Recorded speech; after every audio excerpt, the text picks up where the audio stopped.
Now, if you're doing this in a garage, one thing you really got to worry about if you're using the cheap store brand kits are hot tire pickup. When you drive your car, the tires really heat up, especially in the summer when temperatures are really hot.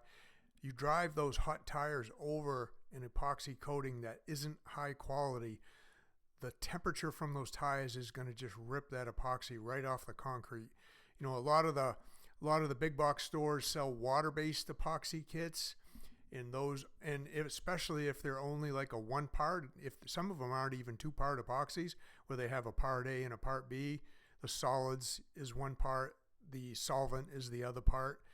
So those are really, really cheap, and your tires are just going to rip them off. I don't know how many of those coatings that we have ground off a year later after the homeowner installed their own, and now it's all peeling off and they want it to look nice again, so they hire us to come in and do our coating just like you see here, and we end up grinding theirs off. So that's a real key. Hot tire pickup is a thing, and it's only a thing with cheap kits though, and concrete that's not prepared properly.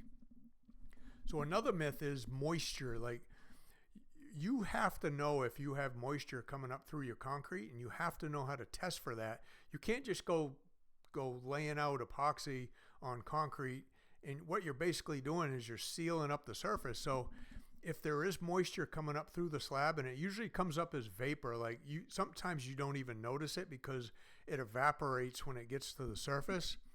If you have that like white powdery stuff on your concrete, then you probably got moisture issues because that's the minerals from the concrete coming up through the surface by being carried by the moisture and then just drying out on the surface. It's called efflorescence. Now, there's a way to mitigate that. You can, first of all, you check for it. So I show you in my course how to check for it. And then they do make epoxy coatings that are moisture blockers. So you roll on the moisture blocker epoxy first. That blocks the moisture from coming up through the concrete, and then you do your coating like you see us doing here, and now your coating's not going to blister off or start peeling off down the road and just cause you a whole bunch of problems. So you definitely want to check for moisture, especially if your concrete's old and you don't might not have a vapor barrier under it.